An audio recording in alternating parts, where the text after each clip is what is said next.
ప్రేక్షకులందరికీ నమస్కారం. నేను మీ డాక్టర్ ఆర్బి సుధా. ఇప్పుడు కొత్త సంవత్సరం కూడా వచ్చేసింది. విశ్వవసునామ సంవత్సరం. అందరూ బాగా ఉగాది జరుపుకుంటున్నారు అని ఆశిస్తున్నాను. ఎప్పుడులాగే మనం ఇప్పుడు మీ ముందుకు వచ్చేసాము. ఏప్రిల్ మాస ఫలితాలు అంటే రాశి ఫలితాలు 12 రాసుల వారికి ఏప్రిల్ నెల ఎలా ఉంటుందో చూడబోతున్నాం అన్నమాట. ఒక్కొక్క రాశికి విడివిడిగా మాట్లాడుకున్నాం. దానికన్నా ముందు మనం ఎప్పుడు గ్రహస్థితి అంటే గోచారం మాట్లాడుకోవడం ముందు నుంచి ఉన్న ఆన్మైతే అంటే గోచారం పట్టే కదా మనం అన్ని రాశి ఫలితాలు అనేది చెప్పుకోవడం జరుగుతుంది. సో ఎక్కడెక్కడ ఏ ప్లానెట్స్ ఉన్నాయో చూద్దాము, గ్రహాలు ఎలా మూవ్ అయ్యాయో చూద్దాం. మనకి తెలిసింది కూడా మనకి ఏంటి సోలార్ ఎక్లిప్స్ కూడా అయిపోయింది. అలాగే ఉగాది అంటే ఏంటి విశ్వవసునామ సంవత్సరం కూడా మొదలైంది. ఎప్పుడు మార్చ్ 30ని. అలాగే మనం చూసాము అంటే మార్చ్ 29 అంటే మార్చ్ ఎండ్కి శని ఏమో మీనానికి మూవ్ అయ్యారు. అలాగే మీనంలోనే మనకేంటంటే మెర్కురీ అంటే బుధుడు, అలాగే మనకి శుక్రుడు కూడా ఉన్నారనమాట. మనకి సన్ మోస్ట్ ఇంపార్టెంట్ ప్లానెట్, ఆయన ఏప్రిల్ 14కి మనకి దీనికి వెళ్తున్నారు అంటే మేషానికి వెళ్తున్నారు అనమాట. అలాగే ఇంకోటి మేజర్ మూమెంట్ ఏంటంటే మనకి కుజుడేమో నీచ పడుతున్నారు ఏప్రిల్ 3న. ఎక్కడికి వెళ్తున్నారు? కర్కాటక రాశికి వెళ్తున్నారు అనమాట. ఇంకో మేజర్ గ్రహం అంటే జూపిటర్ ఎక్కడున్నారు? ఆయన వృషభంలో ఉన్నారు. ఈ నెలంతా ఇక్కడే ఉంటారనమాట. అలాగే మనం చూసాము అంటే బోత్ ప్లానెట్స్ అంటే మెర్కురీ కానీ బుధుడు కానీ అలాగే శుక్రుడు కానీ రెండు ఏంటంటే రిట్రోగ్రేషన్లో ఉన్నాయి. అవి రెండు కూడా ఈ నెలలోనే డైరెక్ట్ అవుతున్నాయి అన్నమాట.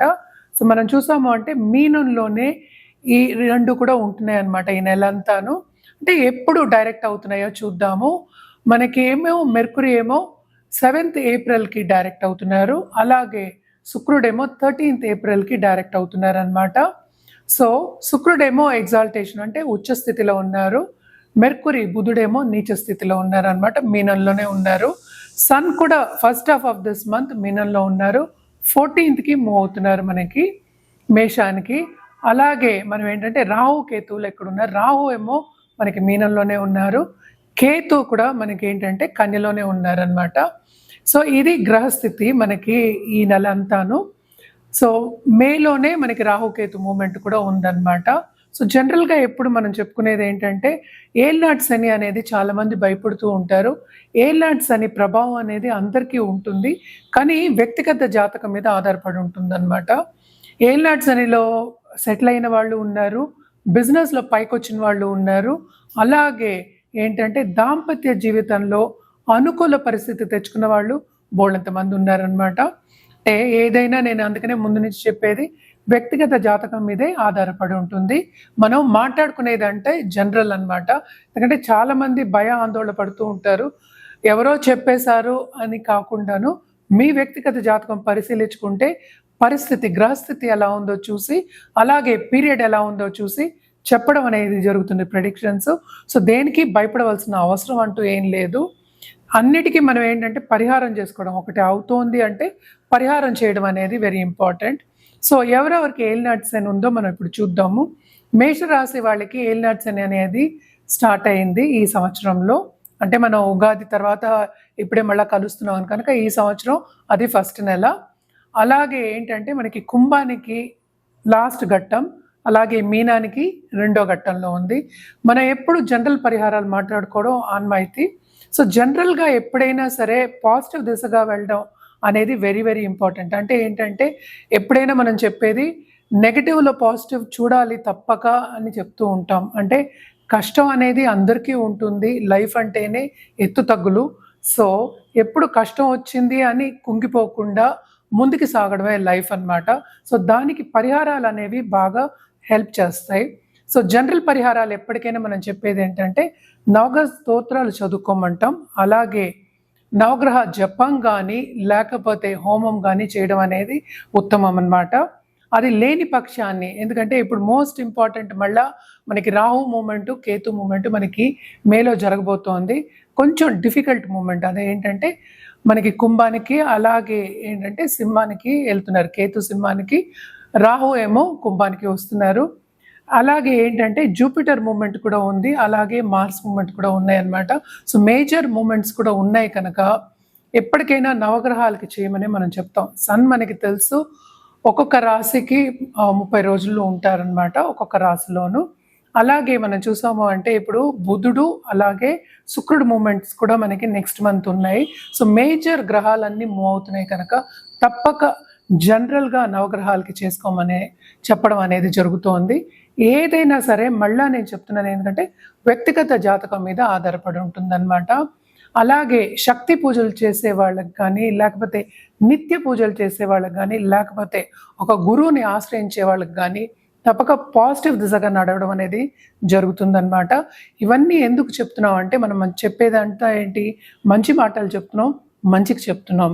సో పాజిటివ్ బ్యాంక్ బ్యాలెన్స్ అనేది ఎప్పటికైనా మీరు పెంచుకుంటే కనుక, బ్యాంక్ బ్యాలెన్స్ అంటే అందరికీ తెలుసు, ఎప్పుడైనా తీసుకోవచ్చు దాంట్లోంచి అనేది మన బ్యాంక్ బ్యాలెన్స్ అనేది.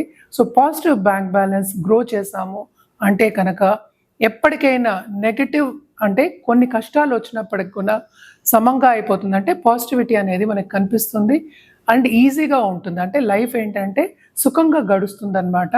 అందుకోసం మనం ఎప్పటికైనా సరే పరిహారాలు చేయమని చెప్తూ ఉంటాము. తులారాశి వాళ్ళకి కూడా మిశ్రమ ఫలితాలే ఘోషిస్తున్నాయి అన్నమాట. అటు మనం చూసామనంటే ప్లానెటరీ పొజిషన్స్ అంత అనుకూల పరిస్థితి లేదు. సో ఏప్రిల్లో కొంతవరకు వాళ్ళు చేసే పనిలో, కెరియర్లో వాళ్ళకి వాళ్ళు అనుకున్నది సాధించలేకపోతారు. శ్రమ అనేది అంటే బాధ్యతలు అనేవి చాలా ఎక్కువ ఉంటాయి. మనం చూసామంటే లక్ అనేది కొంచెం తక్కువ ఉంది. అలాగే ఫైనాన్షియల్ సిచ్యువేషన్ అనేది కూడా కొంచెం దిగజారడం అంటే ఏంటి, ఖర్చులు అనేది ఎక్స్ట్రీమ్గా ఉండే ఛాన్సెస్ ఉన్నాయి అన్నమాట. వీళ్ళకు కూడా ఏంటంటే స్పిరిచువాలిటీ అనేది చాలా డెవలప్ అయి ఉంటుంది. అలాగే 12th హౌస్లో కేతు ఉన్నారు కనుక తప్పక వీళ్ళు ధర్మక్షేత్రాలు కానీ, పుణ్యక్షేత్రాలు కానీ సందర్శించడం అనేది తప్పక జరుగుతుంది. అలాగే ఏంటంటే పుణ్యకార్యాలకి వీళ్ళు విరాళాలు ఇవ్వడం కానీ, లేకపోతే పాల్గొనడం కానీ, చురుగ్గా పాల్గొనడం కానీ, ఒక గురువు కింద వెళ్ళడం కానీ జరగడం అనేది కనిపిస్తోంది. ఏప్రిల్ నెల అంతా ఏంటంటే వీళ్ళకి కొంతవరకు శ్రమ పడే ఒక నెల కింద పరిగణించవచ్చు అన్నమాట. అలాగే మనం చూసాము అంటే ఈ రాశికి అధిపతి 6th హౌస్లో మనకి ఎగ్జాల్టేషన్ ఉచ్చ స్థితిలో ఉన్నారు. అలాగే 12th లార్డ్తో కూడానే ఉన్నారు కనుక టు అ సర్టన్ ఎక్స్టెంట్ ఫారిన్లో సెటిల్ అవ్వాలనుకునే వాళ్ళకి తప్పక వాళ్ళు అనుకున్నది సాధిస్తారు, వెళ్ళి సెటిల్ అయ్యే ఛాన్సెస్ ఉన్నాయి. కానీ ఖర్చులు మాత్రం చాలా ఉన్నాయి. ఈ రాశిలో ఉన్న వాళ్ళ పిల్లలకి కూడా ఖర్చు పెట్టి సెటిల్ అయ్యే ఛాన్సెస్ కూడా ఈ నెలంతా కనిపిస్తోందన్నమాట. పై చదువులకు వెళ్ళే వాళ్ళకి మాత్రం చాలా మంచి ఒక నెల కింద పరిగణించవచ్చు, ఎస్పెషలీ ఈ రాశిలో ఉన్న వాళ్ళకి. అలాగే ఇండివిజువల్ కన్సల్టెంట్స్ కానీ, లేకపోతే ఇప్పుడు లాయర్స్ ఉంటారు చాలామంది. దీంట్లో మనకి తెలుసు కదా, తుల అంటేనే మనకి ఫైన్ సెన్స్ ఆఫ్ బ్యాలెన్స్ ఉన్న ఒక పీపుల్ అన్నమాట. వీళ్ళందరికీ మాత్రం చాలా బాగుంటుంది. చాలా ఎక్కువ వీళ్ళకి రాబడి వచ్చే ఒక ఛాన్స్ కింద మనం తీసుకోవచ్చు. అందుకని డబ్బు వచ్చేస్తుందని చెప్పట్లే, అదొక ఛాన్స్ కింద చెప్తున్నాను. అంటే ఏంటి, దాంట్లో ముందుకు సాగడం అనేది జరుగుతుందన్నమాట. సేవింగ్ మాత్రం కొంచెం తక్కువే ఈ నెల. అలాగే హెల్త్ రీత్యా కూడా కొన్ని డిస్టర్బెన్సెస్ అనేవి చాలా ఎక్కువ కనిపిస్తున్నాయి. సో ఈ నెలంతా జాగ్రత్తగా ఉండవలసిన ఒక నెల కింద పరిగణించవచ్చు. అలాగే దాంపత్య జీవితంలో కూడా కొంతవరకు అనుకూల పరిస్థితి అనేది second half of this month నెలకొంటుంది. మనం చూసాము అంటే ఇప్పుడు సన్ ఎగ్జాల్టేషన్కి వచ్చిన తర్వాత, అంటే 7th హౌస్లో మేషంలో ఎగ్జాల్టేషన్కి వస్తున్నారు. 11th లార్డ్ ఎగ్జాల్టేషన్కి వచ్చినప్పుడు వీళ్ళకి చాలా బాగుంటుంది. గవర్నమెంట్లో ఉన్న వాళ్ళకి మాత్రం చాలా బ్రహ్మాండంగా ఉంటుందని చెప్పచ్చు. అలాగే కొత్తగా లైఫ్ పార్ట్నర్ కావాలి, లేకపోతే లవ్ రిలేషన్షిప్లోకి ఎంటర్ అవుతున్నాం అనే వాళ్ళందరికీ second half of this month చాలా బాగుంది. లాభాలు చేకూరే ఛాన్సెస్ ఎక్కువ కనిపిస్తున్నాయి. ఇన్వెస్ట్మెంట్స్ కూడా ఎక్కువ చేసే, లాంగ్ టర్మ్ ఇన్వెస్ట్మెంట్స్ చేసే దిశ కింద అంటే ఏంటంటే second half of this month బాగుంటుంది అని చెప్పడం జరుగుతుంది అన్నమాట. తప్పక ఏంటంటే ఇవన్నీ మీకు సాఫీగా జరగాలి, ఈ మంత్ అంతా బాగుండాలి, హ్యాపీగా ఉండాలి అంటే పరిహారాలు చేయవలసిందే. పరిహారాల విషయానికి వస్తే కనుక తప్పక ఆదిత్య హృదయం చదువుకోవడం, అలాగే ఏంటంటే సన్కి అర్ఘ్యం ఇవ్వడం, బెల్లంతో కానీ, లేకపోతే అరటిపళ్ళు, నేను ఇందాక నుంచి చెప్తున్నాను, అరటిపళ్ళు ఇవ్వడం కానీ, సండే బెల్లంతో ఏదైనా సరే ఒక భక్ష్యాన్ని చేసి పిల్లలకి పెట్టడం అనేది, ఆ రోజు పిల్లల్ని పిలిచి పెట్టడం అనేది చాలా చాలా ఇంపార్టెంట్ అన్నమాట. ఈ రాశికి అధిపతి ఎక్సాల్టేషన్లో ఉన్నారు. సో తప్పక పైకొచ్చే ఛాన్సెస్ కూడా మనకి second half of this month అంటే ఏంటి, సపోర్ట్ అనేది, సపోర్ట్ సిస్టమ్ ఎస్పెషలీ ఇప్పుడు బాసెస్ కానీ సూపర్ బాసెస్ కానీ మన్నన పొందడం అనేది మనకి second half of this month తులారాశి వాళ్ళకి కనిపిస్తుంది అనమాట. సో మిశ్రమ ఫలితాలు అనే చెప్పడం జరుగుతోంది.